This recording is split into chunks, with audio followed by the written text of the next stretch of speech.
On behalf of Indira Gandhi National Open University and its School of Translation Studies and Training, I welcome all the viewers. Dear viewers, today we are assembled here to discuss translation as a cultural activity, and it is our privilege to have one of the very eminent and established translators in our midst, Dr. Snehal Sanghvi. Along with Dr. Snehal Sanghvi, we have two of our colleagues, Dr. Rajendra Pandey, who is Associate Professor in the school, and Dr. Jagdish Sharma, who is also an Associate Professor in the school. Let me introduce the principal speaker today, that is Dr. Snehal Sanghvi. He teaches English at the University of Texas. He has translated from Urdu to English and also from Hindi to English. One of his translations, that is Seva Sadan by Premchand, has been published by Oxford University Press. All of you would be pleased to know that Premchand had translated this from Urdu to Hindi because he wrote Bazar-e-Husn initially in the first part of his career. Then he translated into Hindi, and Dr. Sanghvi translated that from Hindi to English, and that's how this novel exists at three levels, three lives simultaneously. Along with that, he has completed the translation of Angare and Sachidanand Vasayan Agge's Sekhar Ek Jeevni, which is also a very important work in modern Hindi literature. A forthcoming work that he is working on at the moment to be, and that is along with the translations, the Mahatma Misunderstood. Therein he has studied various novels written on the lives of Gandhi and various people around him, and it's expected sometime in 2013. Snehal ji, he teaches there in the University of Texas 20th century literature from US, UK, India and Pakistan.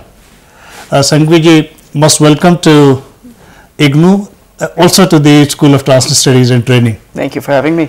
We would like to begin this discussion with you with your experiences as a translator, because you undertook a very unique task of a text that exists in two languages already.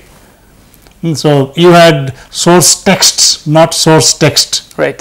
So from the source text, you moved to a target text in one language. Right. What were the reasons for choosing a text like Seva Sadan, and how was your experience as a translator? Seva Sadan is an important text, even more so in Hindi than I think other novels, because the career of the blockbuster Hindi novel that goes through many editions first happens with Seva Sadan. Before that, in the world of Hindi publication, there are very few novels that do quite as well as Seva Sadan does. And so it was very important for me to get a sense of why that book sold as well and did as well as it did in the world of Hindi literature. But in order to understand Seva Sadan, you also have to understand how much it shifted from Bazar-e-Husn, which was its first incarnation. And Bazar-e-Husn is very interesting in that a number of places, Premchand has really developed, I think, the argument about how he imagines Benares, the lives of courtesans in Benares, very, very differently. Seva Sadan has a very different ending than Bazar-e-Husn, and I was trying to give both the reasons for the success of the Hindi novel in my translation while paying attention to what had changed from the novel in Urdu and in Hindi. And so it was very painstaking work to both do very detailed translations from the Hindi, but also to every single time look back at the Urdu translation to know what exactly was what choices Premchand was making in the Hindi. One feels tempted to ask a question like, say for instance, if I were to translate Seva Sadan into English, right, then I wouldn't have access to Bazar-e-Husn because I didn't know Urdu. Right. But you know Urdu as well. That's right. So you had access to Bazar-e-Husn. Right. You had access to Seva Sadan. Right. And then recreating another text. Right. So the task of a translator would have been a little difficult because you might have felt tempted to refer to two texts. Right. How did you resist that temptation? Well, the goal, like I said at the beginning, was to see the central importance of the Hindi volume, more so than the Urdu volume. One of the reasons that Premchand writes in Hindi is because of the different markets that he faces for Urdu and for Hindi, and so it was to understand the Hindi volume. So in almost every place where there's a difference between Bazar-e-Husn and Seva Sadan, I use Seva Sadan. That was the goal, was to understand the life of this Hindi novel. But Premchand is also a thinker, and in order to understand the choices that he's making in Hindi, you need to know what he was thinking about in Urdu as well. And so there was no editorial decision making about using the Urdu text over the Hindi text, but the choices that I made in English depended on seeing the evolution of the idea from Urdu to Hindi, and then trying to capture some of that sense, how the idea had maybe migrated into Hindi in the final text. It's really interesting what you mentioned, that Premchand was a thinking person. So in Seva Sadan, Premchand's views on language, issues related to language, they are also articulated. That's right. How fascinating it was for you to encounter that, particularly keeping 1920s in the view and 2012 today. Right, no, very interesting. Not even 1920 yet. Seva Sadan is 1917, 1918 is when it's published. And so we don't even have the first, non-cooperation movements or the big Gandhian agitation yet. And even before that, he's trying to think about what it means to have a national language and a national heritage in Hindi. And it's very interesting because in Seva Sadan there are a number of passages where, one character or another will say, English is a worthless language. Wearing English feels like wearing somebody else's used clothes. How can we think in English if we're Indians? And so it's very interesting to translate such a novel into English, knowing that Premchand had a complicated relationship to English in general. But Premchand was thinking about many things, not simply Hindi, Urdu, and English. He's also thinking about Bangla. He's thinking about Marathi and Gujarati. At the time, there were very few novels of substance in Hindi, and so the number of translations available in Hindi from the various other Indian languages was also of some concern to Premchand. He wanted innovation inside of Hindi to happen. And so understanding Seva Sadan as a novel which is thinking about language and translation was very important to the work of translating that novel. Thank you. Therein, along with Bazar-e-Husn, there was another text hanging in the air, Umrauzan. Right. And the basic institution of quota and courtesan. Right. How do you see these institutions in evolution or in a state of decadence? It seems to me Umrao Jan Ada is a very important novel, largely because in the 19th century, the relationship Urdu poetry to the quota is very intimate. This is where most aristocrats from all kinds of backgrounds would learn their Urdu poetry. You would learn it from a tawaif. Sometimes you'd learn it from a mullah, but you mostly learn it from a tawaif. You would learn music and dance and poetry in this sort of a setting. And it was seen as important to the cultural institution, Urdu life in aristocratic India. By the 20th century, the Mughal era has declined. The British have now come in. The economic patronage of the quota is beginning to decline, as is its cultural power. So by the time that Premchand is writing Seva Sadan, the quota is not the only place that is producing literature and poetry and music. Some of these things are happening outside of the quota. And so whereas in Umrao Jan Ada, you have quite a bit of Urdu poetry that's in that novel, in Seva Sadan there's almost no Urdu poetry. There's a big dramatic shift from Urdu to Hindi in terms of the life that he wants to preserve. And some of that has to do with the fact that the quota is no longer important socially. Some of that has to do with the fact that Premchand is trying to write a Hindi novel, or at least a novel of the Hindi sentiment of the early 20th century. When Premchand was translating Seva Sadan or writing Seva Sadan, I can use both the words, he was learning how to write in Hindi. Right. And so you translated a novel like Seva Sadan. Then you translated Hindi of modernist writer like Agge. And how did you look at both the translations in terms of, I would say, even strategies of translation? Oh no, this is a good one. Most dictionaries will have most of the words that Premchand invented. The number of words that he's invented in 1917 up until Godan that are very new to Hindi. Most Hindi dictionaries, Hindi dictionaries, will have the words that Premchand has used. Agge, on the other hand, is much more difficult. Most of his neologisms or new words are not in most Hindi dictionaries. They're Sanskrit words, and so you have to use a Sanskrit dictionary to make sense of them. Agye's book is also difficult in the sense that he's using poetry from Bangla, from Sanskrit, from Awadhi, from English, and so he's a poet in the sense of really trying to understand multiple languages. And it's very difficult to have expertise in 2 languages, let alone 6 or 7 languages in the way that Agye has them. So Agye presented very different challenges in the sense of, you can tell there's a class of, Kashmiri Pandits who have been trained in the 1920s, 1930s, their education was very good Sanskrit, very Shuddha Hindi, very good English, and then also would have picked up, in their travels, Bangla a little bit, or Marathi or something else. I mean, Agye spends time in Madras and in Lahore, so even Punjabi and Tamil. These are all part of his, consciousness. That makes it a much more difficult novel in some ways to translate. The thing that makes Agye slightly easier is that he's not as interested in the social world of the individual characters in that novel. It's much more an imaginative and poetic novel. So whereas in Premchand you have a very good description of the various social classes, how lawyers think, how newspaper editors think, how people in the village think. These are class positions, and the language is deeply connected to those worldviews. Agye is experimenting much more with language than he is with trying to understand the picture of society as it exists. And that makes it, I think, a different set of challenges that you have when you're dealing with Agye. You chose 2 novels. Right. And I personally feel that writing a novel tests your ability to sustain creativity. Right. It's a different thing to write a poem of 3-4 pages or a short story that goes on for 7-8 pages. Right. But all are creative acts. I don't hierarchize them. The novel is more forgiving. So in a novel you can have a bad sentence. In a short story you cannot have a bad sentence. But then I find it very difficult to sustain it for so long. 300 pages, 250 pages. No, it's like how did you do that? The stamina of translation. Yes, stamina. Sustaining your translatability.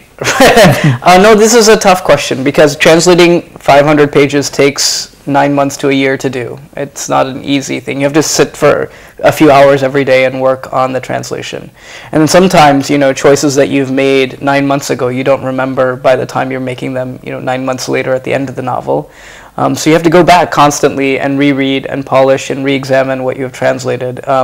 It requires a kind of discipline. I think of it like what it must be like to write a novel. You sit down for a day or so and you write and you revise and you write and you revise. The translation process is similar. The hard part though is that I think that the over-polishing of a novel can also sometimes happen, where the novelist isn't also perfectly remembering page 10 when he writes page 400, right? There's some shift has also happened in his consciousness and his ideas, and you're constantly making choices to understand if Shekhar is written in 2 volumes, 3 years apart, so it's not even the case that he's the same writer that he is, when he starts the project as when he ends the project. But you're trying to make as many consistent choices as you can to provide the, architecture in English to make sense of modernist Hindi prose. Apart from the translations of novels, you worked in Human Rights Commission also. We would like to know your experience first there as a translator, and then how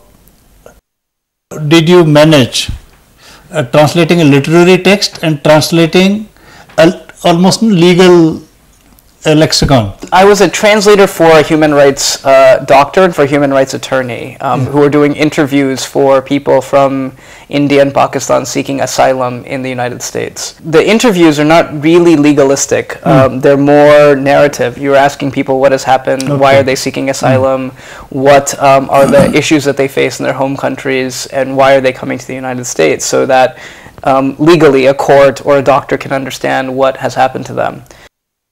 And this is the reason why I do literary translation as well, I think for the same reason, which is that I think people have very important stories to tell. We have to approach those stories as if they are life and death situations, whether they're novels or whether somebody's seeking asylum.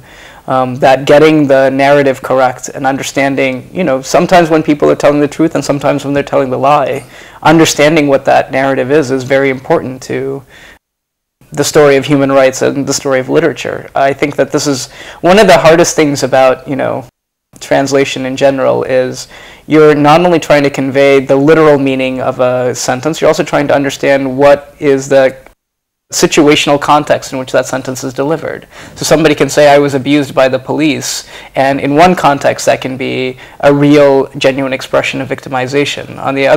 In another way, that same sentence can be an attempt to win entry into a country without having to do the necessary paperwork. The role of a translator is no different in trying to give an honest expression of that sentence in one context than it is in a literary context. And it's also an ethical question, right? Somebody who is honestly trying to enter into a legal situation, you have to represent that honestly. Yeah. You cannot also misrepresent somebody who's desperate in these ways, right? Those are very tough ethical choices. And I think when you're translating a novel, I try to bring the same kind of sensitivity to the novel that I bring to human rights advocacy work, which is that many critical decisions will depend on how I make choices about language. You are a faculty in English department. Right. And from English department perspective, how do you look at translation studies in USA? And what are the new things happening? What are the changes taking place there? I'm not entirely sure. Most English departments don't have a lot of translation studies projects. There are a few translation studies programs that exist in the United States, but nothing like what exists in India, which seems to be a much more institutional and much more resourced attempt to translate in a very, I think, serious and rigorous way. Translation happens usually by senior scholars who study languages in the US. So in the French department, people will make translations, or in the classics department, there will be Greek and Latin translations. But in English in general, there tends to be very little translation work. It happens, but it happens very little. I think that the primary reason for that is just because the department is English and we're trying to train people in English literature. And also because, unfortunately, this is just one of the cultural arrogances of the West. World literature is not taken very seriously or highly in America or the UK. I mean, we understand that it exists, but no serious attempt is made to, for instance, Kalidas is not taught in the US in any real way as an important contributor to world literature. And this is, I think, a failing of the West in some ways, is it does not understand the real cultural contributions that are made by peoples from all over the world. So those of us who do translation work do it in that spirit of trying to enrich and enhance the appreciation that exists in the West for these other kinds of cultures. But I think that the more exciting work is probably happening in places like India, where you have multiple languages, a real interest in trying to connect the country together. This is probably where the more exciting. Translation is a way of like a presentation and representation of an author or a text. Okay. So representations of India in US academia, and therein, like when you translate Premchand, then you present another India there. Therefore, the question that we become very curious to know or curious to ask, that India is primarily understood or represented by the what they call as post-colonial writings. Salman Rushdie, Arundhati Roy, this Jhumpa Lahiri, and so on. Right. And in literary criticism, it is like the Homi Bhabha, a bit of that. Right. Entire Indian literary tradition, Indian poetics, and all these things, they are not there. So when you translate, then you add another mirror to that existing mirror house, right, which is very limited. Right. How do you look at these representations of India through India writing in English in USA? How the academic world looks at them, and say, for instance, the what people will say, authentic India being represented through Premchand's translations. Right. Well, I'm sorry, I've asked too many things. No. It's a very good question. And this was, of course, the big literary debates of the 1980s and 1990s in India, was who has the monopoly on the authentic India. The problem is there's no authentic India. I think we need to put this forward. The culture that is presented, I think, in Hindi, Urdu, Malayalam, Marathi, etc. is very different than the world that is presented in English. And it's not because one is better than the other, it's because they're representing two different experiences. And they're trying to do, I think, literary work in two different registers. Most work that happens in English tends to describe the experience of those Indians who leave India and exist in the West. And so their representational logic is much more about trying to present India to the West. Writers who write in Hindi, Malayalam, Marathi, Gujarati, Urdu, etc., tend to be located in India, writing about the Indian experience. There's a few exceptions. Nirmal Verma goes to Europe, writes Hindi in Europe, and then comes back. But there are a few exceptions. But by and large, the post-colonial novel is a novel of migration, and the vernacular novel is a novel of domestic life. Which means that that concern about representing India doesn't really exist in Premchand. He's not interested in representing India. He wants to understand the village that he lives in, right? The concern in Rushdie is, I need to represent an entire nation, because as a migrant in the UK, you're asked repeatedly, what is India like? What is India like? What things happen in India. There are different concerns, and different things are done more or less artistically. But asking the same thing, is Premchand an Indian writer, is also a tough question. He's a very good writer, but does Seva Sadan speak to the experience of the kotas in Madras or Chennai, for instance? I'm not sure that the institutions are the same, the logics are the same, the cultural relations are the same. We think of Premchand as an Indian writer because of the seriousness with which he grappled the local questions, but I don't think he thought of himself as writing the all India novel in any serious way. And by the way, most people who've tried to write the great Indian novel, famously Shashi Tharoor tried to do it. The great Indian novel. It was a disaster of a novel, right? So I think we begin with the sort of idea that the politics of representation and the choices they make are always political choices. We're trying to understand those politics as well as which is more successful and less successful artistically. Rushdie can never write a sentence that Premchand can write. And Premchand, I don't think, could write this kind of sentence that Rushdie would write, which means that we have to be much more attuned to the differences and trying to understand the craft in both of them. Despite multiple Indias in existence, the fact is that the great Indian novel remains a myth, to be pursued, and people do pursue that. But when one looks at, then one finds that though Premchand is looking at certain kind of reality pertaining to, say for instance, Hindi belt, that seems more authentic, because that quote unquote. Then, say for instance, quite a few Indian novels in English can say the same thing about so-called Indian reality or the reality of the Hindi belt. Because I think the question is being asked. By the way, I know of no Indian novel in English which tries to describe the reality of the Hindi belt. Almost none.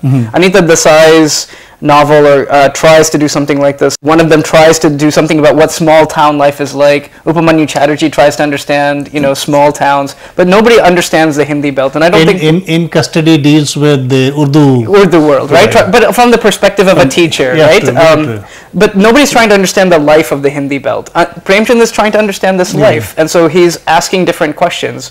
Rushdie is trying to ask the question of what does it feel like to leave India and come back to India, right? That's not Premchand's question. That's never going to be Premchand's serious concern. So authenticity is a interesting standard, because what it forces us to do is ask which kinds of questions are we interested in any given moment. When we're trying to think about what happens in India, the vernacular writers have a little bit of an advantage because they're more attuned to those local questions, and they're writing from a tradition which has been attuned to those local questions. When you're talking about what Indian writing in English does, it's not really talking about the local questions. It's talking about them at a different register, not different level or improvement, but a different register.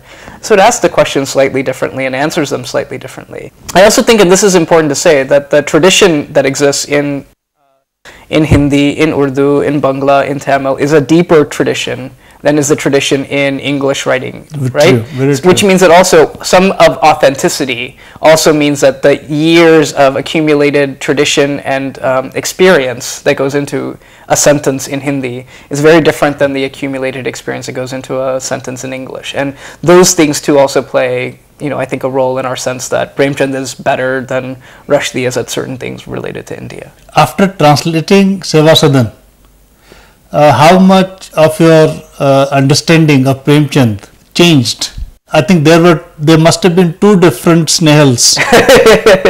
One before translation and one after translation. Means like to what extent Snehal Sangvi was translated. Right. Snehal Sangvi is translating Seva Sadan. I will be translated at the end of this interview too, I'm sure. We are all different through all of our experience. I never translated anything before seriously before Seva Sadan, so it was my first attempt at translation. And so in that way I was completely transformed. It gave me a sense, thinking that this was something that I could do. Also, it was my first also very serious engagement with a Hindi novel. I'd read several Hindi novels before, but my first very serious attempt to engage with a Hindi novel. It also, I mean, made me love Hindi and Urdu literature. I don't think that I would have gone on to translate these other things if I had not done that first novel.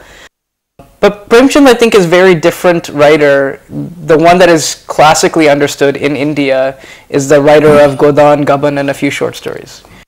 And his major reputation relies on his understanding of the village experience and rural India is the primary way that he's understood. Seva Sadan is not a rural novel at all. It's a very urban novel. It's based on very urban debates. In some ways, it's interested in the ways that Banaras is changing in the 1880s and 1890s in a very very precise and specific way. So I developed, I think, a richer understanding of Premchand, but also a richer understanding of Hindi.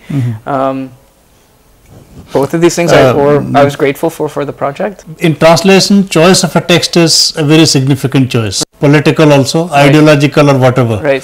From Premchand, who was a progressive, committed, socialist, and then you moved to a modernist. Right.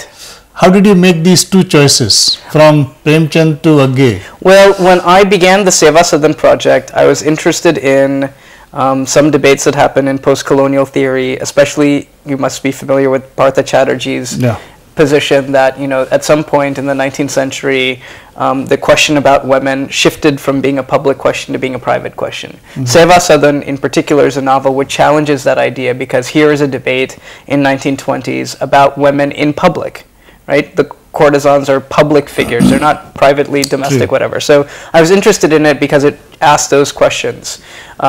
Agge, so it was a social and intellectual and political project from the beginning. Agge is a very different project. Agge is almost entirely literary. There's a politics to Shekhar. He becomes a revolutionary terror. How did you happen to choose Agge?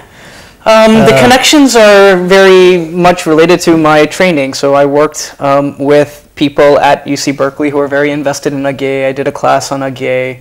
I became very taken with Shekharic Jivani while I was at UC Berkeley. A number of my colleagues there and some of my professors were also deeply invested in Agge, and then it became an obvious sort of next choice after Seva Sadan to work on. But it's different than Seva Sadan because Seva Sadan is a very good social novel and Premchand writes very finely, but Agge cares about imagery and poetry in a completely different way that Premchand does. And so the questions I was asking and the attempt that you're making in Agge is, I think, a much more literary question than was the questions that I was asking in Premchand. In Premchand, it was more important to get, the speeches correct that a newspaper editor would make or a lawyer would make and understand them as, character and social types. In Agge, it's much more about the poetry of the, descriptions of the waterfall, the lake in Kashmir looks like when the light hits it at 5 o'clock in the morning. These are different questions, it seems, getting the vocabulary precise to match his poetic interest in. I would go to your next choice that you made, say, in Angare. Right. And translations of the works like from Sajjad Zahir and so on. Zahir, Sajjad Zahir, Faiz, kind of, did Premchand prod you on to that? Oh, no, definitely. I have a deep interest in literature from the, this period of Indian history, which was the period of British colonization. I very much want to understand how Hindi and Urdu writers thought about this period. And Angare is a famous book. I mean, Angare is the kind of book that launches, Pragativadi, Taraqi Pasandi in Hindi and in Urdu. It launches the All India Progressive Writers Movement when the British attempt to censor this collection of short stories. And to my knowledge, they're not widely available in either India or Pakistan, in either Hindi or Urdu. There are a few editions available, small printing, whatever. But part of my interest in translating it was that it's a book that gets talked about in every literary history, and yet so few people have actually read it. So the project there was also to understand censorship, to understand the power, the kind of challenge of this novel, but also to really add something. Studies of colonial history in India by giving you a sense of what four Muslim writers were thinking about Muslim society in the 1930s. The other interesting thing about Angare is that most of the stories are very bad. Right? And this poses, I think, one of the most interesting challenges for a translator is, what do you do with a bad short story? Right? Do you try to make it a good short story? Do you try to smooth out its edges? Do you try to make the vocabulary make sense even when it doesn't? Because, most of these writers who were doing the Angari project, they were writing first in English and then thinking back into the Urdu. Muhammad Zafar famously could not write very well in Urdu, so he wrote the story in English and Sajjad Zahir translated it for him into Urdu. As a consequence, some of the languages and some of the formulations are very, very funny, and they don't make a whole lot of sense. And you try to tease them out in some way. There are a few that are quite good. And then also, we live in the post-Rushdie, post-Taslima Nasreen world. You have to be very careful about translating things like Angare in the modern sensibility. But I did it because I thought it was important to understand what Muslims thought about British colonization, because for too often the story is usually flattened out about the experience of colonization is primarily a Hindu problem in India. There were several Muslims who also cared deeply about what the British were doing to their societies, their culture, their religion. And Angari is a very good collection to get at those sets of problems. At least I look forward to your translations of Agaze Shekhar, Ek Jeevni and Angare, and I'm sure that apart from giving a new dimension and understanding to Premchand, Agay and others, your translations will inspire so many to undertake. Thank you. This project of bridge building between languages and humanity as such. We would have loved to talk and go on and on with you. We will certainly do it next time. We thank you very much for sparing time. On behalf of my colleagues, my scholars, faculties, sincere gratitude to you. Thank you very much. And all the best to all your translation project. We would be happy to join you wherever we can. Thank you so very much.